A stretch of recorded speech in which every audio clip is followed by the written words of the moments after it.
บังเกิดมีแก่บรรดาท่านสาธุชนพุทธบริษัททุกท่านที่ฟังรายการทานธรรมทางสงบค่ำคืนนี้อาตมาภาพพระโกศลสุตตวิธานดร.ผู้ช่วยวาดวัดพระศรีวรมหาวิหารก็ได้มาพบปะกับญาติโยมทุกวันศุกร์โดยเฉพาะวันนี้เป็นวันศุกร์ที่37เดือน7คืน9ค่ำแต่ถ้าเป็นเดือนสากลประกอบเดือนมีนาใกล้จะสิ้นเดือนละเป็นวันที่27ละก็รายการนี้ก็ได้รับการสนับสนุนจากท่านครูสมุวิสุอาวาสวัดฝ่ายหินเป็นผู้จัดสรรหิ้งพระสงฆ์ได้มาออกอากาศทุกๆวันอาตมาภาพก็รับหน้าที่ในวันศุกร์ญาติสาธุชนทุกท่านฤดูนี้อากาศเปลี่ยนอย่างกระทันหันกลางวัน38องศากลางคืนใกล้แจ้ง21องศา21องศาเมื่ออากาศหนาวอากาศเย็นอากาศหนาวอากาศเย็นความหนาวความเย็นของอากาศเหล่านี้ทำให้เกิดปัญหาโรคภัยไข้เจ็บเป็นหวัดเป็นไออย่างต่างๆเพราะว่าช่วงนี้มีข่าวที่บดีบรักเกี่ยวกับสุขภาพปวดห้องไข้การหลังแอนอย่างต่างๆนานาเป็นตุ่มคันเสร็จเรียบร้อยก็เสียชีวิตภายใน4 ชั่วโมงอันนี้เป็นข่าวเลยเพราะฉะนั้นก็สิ่งที่สำคัญมากที่สุดเราก็จะต้องดูแลสุขภาพร่างกายให้ดีรอยเท้าช้างเป็นรอยเท้าที่ใหญ่ที่สัตว์ทั้งหลายใหญ่กว่าสัตว์ทั้งหลายทั้งปวงลักธรรมทุกอย่างจะมาอยู่ในรอยเท้าช้างแต่มีนิดเดียวเท่านั้นที่พระพุทธเจ้าบัญญัติเอาไว้ก่อนที่พระองค์จะเสด็จดับขันพระปรินิพพานนั่นคือความประมาทตัวเดียวที่ญาติโยมสามารถที่จะทำให้เราดำเนินชีวิตได้อย่างถึงมื้อถึงวันเนี่ยเฮาใจวิธีแก้ไขไม่ได้ป้องกันการแก้ไขกับการป้องกันกันหรอกป้องกันในมาหลายสิ่งหลายอย่างจะเป็นหลักของจิตวิทยาเรียกว่าไซโคโลจีจิตวิทยาอ่อนน้อยคนวัยกลางคนคนเฒ่าแก่อย่างเงี้ยก็จะมีจิตวิทยาเหล่านี้ได้กลายเป็นขั้นธรรมเนียมประเพณีบางอย่างเป็นสิ่งที่ป้องกันทั้งนั้นเลยมันเป็นสิ่งที่แก้ไขยกตัวอย่างเช่นเขาหันนกแสกพออู้ถึงนกแสกอู้เก้าโอ้โหเป็นผีไปเลยนะอาตมาดีใจขนาดเลยได้ยินคนพออู้ป๊บเนี่ยคนเฮ้ยผีทำไมห้องนี่นะคนตายเลยว่าแบบนั้นแล้วคนเฒ่าบอกเก่าบอกมันไปคุยมันนะนกแสกเนี่ยนะมันกูนขนาดมันเข้าไปกำปุ๊บมันมาล่นเลยนะมันบอกกลัวคนมาล่นแบบนี้ยืนนั่งยืนอาตมาไปละอ่อนน้อยไปอะไรเงียบแม่ไปตัวงาทางไหนมีเนาะป่อนี่ด่าจนถึงวีถึงป่อถึงด่าถึงเสกถึงเป่าเอาน้ำมนต์น้ำอย่างมาลาดมาเจ็ดมันคบคิงกอกี้ตะกี้ฮะมันญาติคิงก็นะไม่จะถามแล้วอาตมาก็บอกว่านี่ญาติน้อยนี่หอยนี่บอกจะไปแล้วมันเป็นปิดมันเป็นผีนะโอ้โหกลัวนั่นนักเลยเอามาว่าวิเคราะห์ถึงหลักของวิทยาศาสตร์นะญาติโยมความไม่ประมาทอันนี้มันเป็นจิตวิทยาเชิงลึกข้างนะคนเป็นภูมิปัญญาของคนก่อนนกแสกนกเก๋าตระกูลเรียกกันนะมันกินหนูเป็นอาหารนะกินงูเป็นอาหารกินหนูกินสัตว์นะกินสัตว์ด้วยกันนะสัตว์เป็นนกเป็นยังไม่เคยโดยเฉพาะหนูสำคัญมากพอมากินหนูคนมาปุ๊บแล้วเกิดหนูเป็นโรคเลปโตสไปโรซิสเป็นโรคชีหนูนกหนูมันไม่สบายกันตัวของนกเนี่ยมันมีภูมิต้านทานอยู่แต่ปากของนกเนี่ยมันไปจิกหนูไปกินหนูมาเนี่ยมันไปจิกแล้วเท่านั้นก็ติดเชื้อขึ้นมาหันก็ค คนเฒ่าบอกเก่านี่เป็นเก่งนะเป็นมือกำจะไปเข้าใกล้เพราะนกแสกนกเก๋านี่มันมาเกยอย่างไผ่เลยนะจับอยู่นับจับกินจอยคาทับอย่างนี้สาธุยกมือไหวไหมเนี่ยเพราะว่ามันจะไล่หนูไล่งูเป็นหนูเป็นงูนะเป็นแมงอะไรอย่างเนี้ยมันจะไล่กินหมดเลยจะเก็บแมงป่องไว้นั่นแหละเป็นสัตว์กินเนื้ออันนี้วิธีในการป้องกันถ้ามันมีนักสมะหนูมาหาแปลงยามันมีแล้วมันกินหมดเลยแล้วประเดี๋ยวล่ะเขาบอกสนใจอย่างสิ่งนี้หนูมานักอย่างเป็นอันตรายต่อสิ่งแวดล้อมด้วยถ้ามีนกแสกมีนกเกาอันนี้คิดตัวอย่างนะญาติโยมอาตมาหันแล้วผ่านภาพชัดเจนแล้วโอ้แต่ว่าเกิดไปกินงูน่ะเป็นงูจงอางก็ดีงูพิษก็ดีงูเห่าก็ดีเนี่ยพิษของมันติดปากติดในเล็บเนี่ยมาถูกก็ครบเห่าเลยเอาแล้วอะไรเขานี่มันก็เหมือนเขาโดนงูเห่าครบอ่ะตายคนตะกอนเป็นลวกฉลาดอันเนี้ยเป็นวิธีป้องกันการป้องกันดีกว่าการแก้ไขพ่อแม่เลี้ยงลูกมากราบทักลูกพ่อแม่มากราบพ่อกราบแม่กราบครูบาอาจารย์นี่อย่างจะให้ลูกมาไว้ก่อนไปบ่ายเฮียนหนังสือนะคะกับมากราบพ่อกราบแม่เมืองนอกมีก็มีประเทศยุโรปนี่ฮัลโหลมือถีแข่งกันมันบะหมี่ละจะมากราบมาไว้แล้วเขายังว่าอยู่นะขัดสิทธิมนุษยชนบาปไปหมดมันไปคัดอย่างไรแล้วประเทศพวกนี้ไปทิ้งตายกันแล้วโอ้ญาติโยมคนขี่ปนาวุธผลิตอาวุธขึ้นมาเพื่ออย่าง5 คนน่ะอาตมาหันภาพที่เป็นทดขี่ปนาวุธเอาเป็นยิงกลางทะเลไปทดลองกลางทะเลแม่นอย่างกระจับวางเลยบัดเดียวเนี่ยปัญหาหันก็ว่าสงครามมันเกิดขึ้นจ้างมันจนกันเนี่ยเล็กสัตว์น้อยเดือดร้อนมัดน้ำมันขาดตลาดปั๊มน้ำมันปิดแล้วใครกวดปั๊มพอปั๊มน้ำมันปิดน้ำมันขาดตลาดการท่องเที่ยวก็มีแล้วเข้าของเครื่องใจต่างๆนานาเนี่ยกินละเป็นพักไม่ใส่เครือเป็นอย่างนี้แหละนะเป็นพักเป็นอย่างขึ้นราคาหมดเลยขึ้นเท่าตัวเลยเพราะอย่างเพราะค่าขนส่งก็ต้องแพงน้ำมันขึ้นน้ำเลยนี่บาท2 บาท 3 บาทประชาชนเดือดร้อนอันนี้แหละค่ะอันนี้มันยิ่งกว่า8 มงกุฎมันยิ่งกว่าพญามัจจุราชที่ทำให้เจ้าบ้านเดือดร้อนอันนี้ไม่เดือดร้อนน้อยๆนะประเทศฟิลิปปินส์ประกาศภาวะฉุกเฉินเลยน้ำมันมีเฉพาะ1 โรงพยาบาล2 ตำรวจแล้วก็3 สถานีดับเพลิงทุกคนอยู่ในบ้านไปไหนเพราะมันมีน้ำมันเพราะประเทศฟิลิปปินส์ต้องสั่งน้ำมันจากข้างนอกมาจากตะวันออกกลาง90% ก็คือตีเป็นเห็นร้อยแล้วกันนะพอปนมาโซขึ้นมาป๊บเรียบเจ้าบ้านยุ่งชะงักเลยไม่กับอะไรก็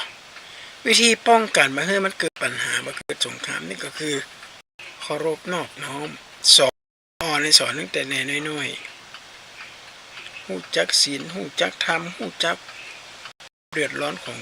เจ้าบ้านเจ้าจองเปิ้นเรื่องมันไม่ได้จบง่ายๆเลยนี่สงกรานต์เนี่ยจะเกิดก็ถ้ายังมีเป็นเรื่องน้ำมันอยู่ว่าเดี๋ยวนี้บริษัททัวร์ก็ต้องแคนเซิลหมดเลยที่จะไม่เอวที่จะนำนักท่องเที่ยวมาเอวเพราะว่ารถเมล์รถอย่างต้องกินน้ำมันโซล่าหรือน้ำมันดีเซลไปหาปั๊มไหนก็ขาดปั๊มไหนก็ขาดนี่คือปัญหาที่มันเกิดขึ้นเพราะฉะนั้นญาติโยมสาธุชนทั้งหลายรองเท้าช้างที่อาตมาอู้ตั้งแต่ต้นมีลักษณะธรรมะทุกอย่างอยู่ในรอยเท้าช้างแต่มีน้อยเดียวนะคือความไม่ประมาทพลาดพลั้งการประมาทอย่างเดียวนำมาซึ่งความสุขบานใจ กับเป็นเรื่องเจ้าบ้านเจ้าจองยิงกันเข็นกันฆ่ากันยิงกันหูรับตับใหม่อันนี้เรื่องอย่างต้องยิงต้องชิงกันด้วยปากมีไว้อย่างกฎหมายระหว่างประเทศlaw international เปิดให้โอกาสในการเจรจาด้านทุกอย่างเลยภัยลุกล้ำน้ำของแต่ละประเทศทุกประเทศนะก็ไปแจ้งกับศาลคือเปิดฮับแล้วมาเจรจากันมาจับปืนมายิงกันนะการเค้นการฆ่าการปืนมันจะได้มาบ่ได้ภาษีอากรของราษฎรทั้งนั้นฆ่ากันยิงกันเจ้าบ้านตายกันอันนี้เขาเรียกว่าวิธีแก้ไขพอตายไปแล้วก็แก้ไขโอ้โหตึกถล่มสะพานถล่มถนนหนทางแล้วปัญหาเหล่านี้มันเกิดขึ้นมาแล้วผู้ยกตัดไว้ว่าพยาปัจฉังสุขขังโลกการไม่เบียดเบียนกันเป็นสุขในโลกจะเบียดเบียนด้วยกายด้วยวาจาด้วยใจหลักธรรมในทางพุทธศาสนาพระพุทธศาสนาคงจะมีศาสนาเดียวในโลกนี้ญาติโยมที่ยอมที่มีหลักธรรมเป็นหมวดและหลักธรรมเหล่านี้เป็นหลักธรรมเขาว่าเป็น objective หรือเป็นภาวะวิสัยเป็นหลักธรรมสากลแท้ๆมาเจอเป็น subjective นี่ก็คือว่าเป็นกลุ่มสอนให้รู้เป็นกลุ่มแต่พุทธศาสนาเนี่ยสามารถเอาไปใช้ได้ทั่วโลกองค์การสหประชาชาติเนี่ยคนยอมรับเลยพุทธศาสนาเป็นศาสนาแห่งสันติภาพของโลกภิกษุรูปหนึ่งทูลถามพระพุทธเจ้าว่าอิมัสมิงสาสกติธุรานี้พระพุทธเจ้าธุระในพระพุทธศาสนามีมากหรือน้อยขนาดไหนองค์สมเด็จพ่อทรงตรัสเป็นคาถาสั้นๆว่าคันธะทุรังวิปัสสนานังทุรัมปิเยวีวะภิกขุดูก่อนภิกษุทั้งหลายธุระพุทธศาสนาเนี่ยที่พวกเรามาบวชเนี่ยมีอยู่2อย่างที่1คือศึกษาเรื่องศีลสมาธิปัญญาศีลสมาธิปัญญาเนี่ยแม่บทในการดำเนินชีวิตบ้านเมืองสุขสบายถ้าสังเกตดูสิ่งก่อสมัยก่อนโอ้ใหญ่โตและโหดหาญงดงามลวดลายงดงามขนาดนักเลยในชีวิตเป็นการบ่งบอกถึงความสุขเป็นการบ่งบอกถึงความสุขปานบานใจของชาวบ้านเป็นบอกว่าม่วนเสียงก้องเสียงมองต่ำเข้าม่วนเสียงตุเจ้าสวดมนต์ถ้าบ้านไหนเมืองไหนได้ยินเสียงก้องอันน่ะมีความสุขกันเป็นมาเข็นมาฆ่ากันด้วยการเอาธรรมะของพระพุทธเจ้านะเป็นชนวนป้องกันเมื่อเกิดปัญหาขึ้นมาศีลสมาธิปัญญาเนี่ยคือกระคันธาตุละสอนให้เจ้าบ้านความเดือดร้อนของคนอื่นความเดือดร้อนของตัวเองอันนี้ญาติโยมสาธุชนทั้งหลายปัจจุบันมีก่อนสงครามโลกครั้งที่3เนี่ยมันเกิดขึ้นมาเนี่ยมันกลายเป็นสงครามที่จะบอกอย่างไรดีเพราะคนไม่กล้าศึกษาจะรีโมทกดปุ่มเอาง่ายจะทิ้งกี่ลูกทิ้งที่ไหนจะทิ้งอย่างใดมีครบหมดมันก็มีปัญหาแม่นไม่ก็แม่นก็แม่นเดี๋ยวก็จับวางอาวุธปืนขี่ปนาวุธยิงข้ามทวีปไปตามนั้นแล้วก็พอมันขึ้นไปปุ๊บแล้วก็จะรีโมทบังคับไปตัวเองขึ้นไปตกระไดญาติโยมมาขึ้นคนละอันนี้เจตนาชัดเจนที่จะฆ่าคนญาติโยมเจตนาหันได้ชัดเจนว่าจะฆ่าคนแล้วจะเกิดอย่างไรกันเนี่ยเหล่านี้มันเกิดขึ้นแล้วส่วนวิปัสสนานังทุรันติเยเววะภิกขุนี่ศึกษาเรื่องกายเวทนาจิตกา ายหูจักร่างกายของคนเฮาเนี่ยถึงมื้อจริงวันเฮาบ่เคยพอร่างกายแล้วมันเป็นอย่างเฮาซะแล้วแก่ซะแล้วพอบ่ออกเลยนะคนมีการดัดแปลงไปการทำให้เกิดหนุ่มกว่าสาวอย่างขึ้นมาดูแลสุขภาพร่างกายโฆษณาสินค้าให้เล็กอ่อนกินกันกินไปแล้วก็เกิดความอ้วนเกิดโรคภัยเจ็บปวดละอ่อนมาเดี๋ยวนี้โรคภัยไข้เจ็บหนักขนาดต่างจากอ่อนสมัยโบราณสมัยดึกดำบรรพ์ตะก่อนแบบนี้คนเมืองเขาบอกว่าละอ่อนมาให้ไม่ได้กินขนมในยุคละอ่อนมาให้ไม่ได้กินขนมบัดเดี๋ยวนี้ละอ่อนมันต้องให้อะไรล่ะเลิกโรงเรียนมาปุ๊บเปิดตู้เย็นมีแล้วสับปะกินเข้าไปกินจนอิ่มจนเต็มเนี่ยมันกินไปปัญหาขึ้นมาอย่างโรคอ้วนนี่เป็นปัญหานักที่สุดสำหรับ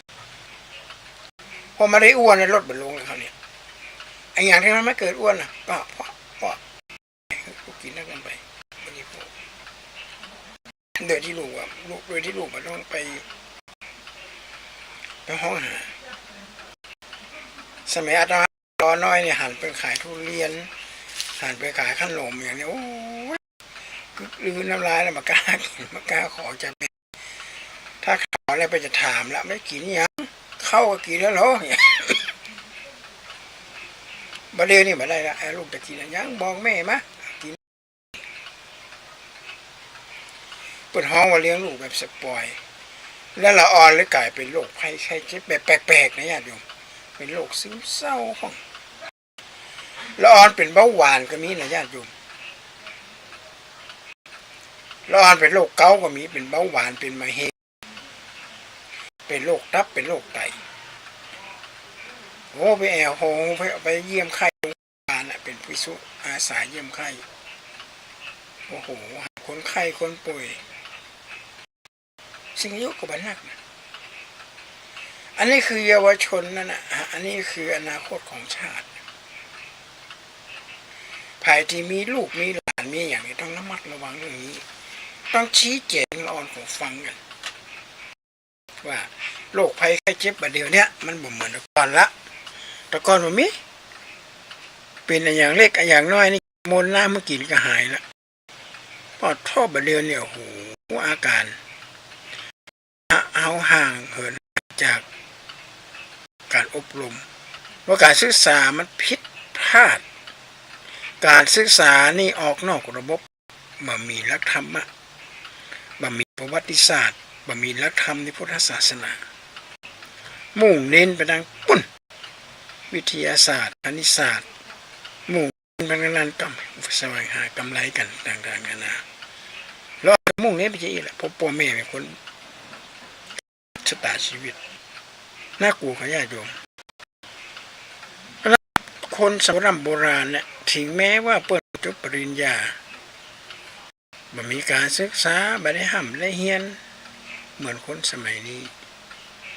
แต่เปิ้นสามารถเลี้ยงลูก7 คน8 คนโอ้โหเข้าหนึ่งไห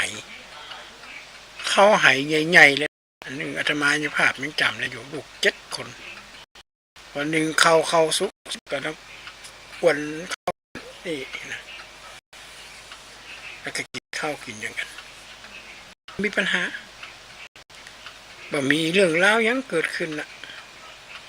บัดเดี๋ยวนี้พ่อแม่จะกินข้าวได้ลูกนี่เป็นเรื่องยากเลยเป็นหันภัตตาคารก็ไปซื้อหันซื้อนี่อย่างนี้การขายสุกนี้สมัยนี้บาดใจว่าเป็นการค้าขายที่มีคุณธรรมอันหนักอาหารการกินอะไรอย่างใส่เข้าไปเพื่อแต่งแสงสีเสียงเข้าไปมีสีงดงามมีกลิ่นหอมห่อแพ็กเกจอย่างดีบริการอย่างดีเขาก็ไปลุ่มหลงเหล่านี้เขาว่าการนาจิตหุนจักกายลุงจักเวทนาความรู้สึกปรุงแต่งเนี่ยปรุงแต่งเห็นสักแต่ว่าเห็นได้กินสักแต่ว่าได้กินลิ้มรสสักแต่ว่าได้ลิ้มรสสัมผัสได้ว่าได้สัมผัสไม่ได้ไปปรุงแต่งถ้าปรุงแต่งขึ้นมาปุ๊บมันจะกลายเป็นดราม่าที่ เนี่ยอย่างนายทำเนี่ยประเทศสหรัฐอเมริกาเนี่ยปรุงแต่งขึ้นมาละมิ่งเป็นบ้าอย่างน้อยไปลงข่าวลงอย่างโมโหเอาระเบิดไปทิ้งญาติโยมอเมริกาก็ตายไปแค่น้อยๆนะมาหันใน YouTube เลยโอ้ยดอกมาไปกอดศพป่อที่ในเหตุเป็นได้สังเวชใจมากที่สุดเลยค่าสวัสดิการสูงนี่มันมีความหมายเสาหลักของบ้านของเมืองป่อผมว่าเกิดเข้าต้องมาสูญเสียชีวิตแบบในสนามรบไปซึ่งควรจะเกิดขึ้นกับความเป็นมนุษย์เราก็ยังไม่แปลความหมายพิษมนุษย์ะแปลว่าผู้เจริญผู้มีใจสูงมาใช่นะมนุษย์ะแปลว่าบวมาที่ฝึกได้มันยังไม่เจริญเด้อฝึกเกิดความเจริญได้มนุษย์เรามีการฝึกการอบรมจะอยู่จะมาเกิดมาเป็นมนุษย์ปุ๊บเป็นคนมีจิตใจสูงนี่มาจ้านี่เป็นความผิดมนุษย์ะแปลว่าผู้ฝึกได้นะฝึกให้เกิดความเจริญได้ไม่ใช่ว่ามนุษย์ะแปลผู้เจริญด้านสูงเลยมีความเจริญแต่ต้องฝึกการฝึกคือกันอย่างคือการอบรมแบบไหนก็มีพระสงฆ์พระเจ้าเป็นตัวนำเป็นหลักคนสมัยโบราณไปบอกว่าเมืองไหนห่างไกลแพทย์ขาดแคลนนักปราชญ์อยู่ห่างจากท่าน้ำเมืองนั้นหาความสงบหาความสุขหาความเจริญไม่ได้เป็นเขาวัดเขามาฟังเทศน์ฟังธรรมคนสมัยก่อนหลักสูตรธรรมะหลักสูตรพุทธศาสนาในปากฏตั้งแต่ป .4 5 ปองอาจจะมีอยู่แต่ป .4 นี่มีอาตมาจำได้เพิ่นจะสอนเกี่ยวกับว่าพระเจ้าเป็นไผลูกเต้าเหล่าไผไปบวชอย่างใดไปหันอะไรยังมาบวชหูมาได้น้อยละถามเราอ่อนไปเรียกว่าหูเรื่องเลยเพราะว่ามีในหลักสูตรพุทธศาสนาคืออะไรถามพุทธศาสนาคืออะไรเราอ่านให้ตอบมาพุทธศาสนากฎเกณฑ์ของสังคมหรือกฎเกณฑ์ของชีวิตเราไม่ยักตอบมาได้เลยและแบบเนี้ยปัญหาแบบเนี้ยมันเกิดขึ้นบ้านเมืองเกิดกับบ้านเราหลายสังเกตดูข่าวหน้าหนังสือพิมพ์โอ้โหเราอ่อนค่าพ่อค่าแม่เราอ่อนค่าเปื่อนฝูงลูกปิกบ้านนอนดึกปิกบ้านพ่อแม่ไปพ่อกลายเป็นศพก็นั่งให้ลูกผมเป็นคนดีอย่างผมเป็นคนดีโอ้เป็นคนดีจะไปเอาไม่ข้ามไปคืนให้ลูกไปอย่างวะนี่มาห้ามปรามลูกการไปเอาไม่ข้ามไม่คืนเนี่ยคือเป็นวงจรอุบาททำให้เราอ่อนเสพยาเสพติดมั่วซุมกันแล้วมาเข็นมาฆ่ากันแล้วต่อไปล่ะอนาคตของชาติฝากกันละอ่อนนะมันจะได้ฝากไว้กับคนเท่าน่ะเอามันเท่าแล้วเท่าแก่ข้าวเท่าแก่แล้วใส่เหี้ยบมานก็กินกิตานสมปานไว้หน้าอย่าเป็นสอนไว้เนี่ยญาติโยมเป็นจีน่าห่วงใยเป็นอย่างมากสังคมของลูกกายเวทนาจิตธรรมหูจักจิตของเขาเห็นก่อนความเป็นผู้นำในธรรมมีความเป็นผู้นำแล้วจิตใต้สำนึกในความเป็นมนุษย์ก่อนถ้ามีจิตใต้สำนึกในความเป็นมนุษย์มันจะดีไปอย่างแต่เขาบอกคำหนึ่งเลยว่าอันระเบิดไปทิ้งเนี่ยเราอ่อนจะเกิดอย่างขึ้นมาคนตายยังแล้วฝ่ายตรงกันข้ามก็ต้องมีการตอบโต้ของหันก็ว่าน้ำมันขาดตลาดวันน้ำมันขาดตลาดกับปัญหาอย่างต่างๆเกิดขึ้นมาละวันนี้ญาติโยมสาธุชนทั้งหลายอาตมาภาพผู้สนสุทานขอจากญาติจากโยมไปกันได้ในวันศุกร์หน้าจะได้มาพบปะกันใหม่เนี่ยวันนี้ก็ขอจากญาติจากโยมไปกันขอความสุขบานหวานใจที่จะรักษาทุกคนก็จะบริสุทธิ์ทุกท่านขอเจริญพร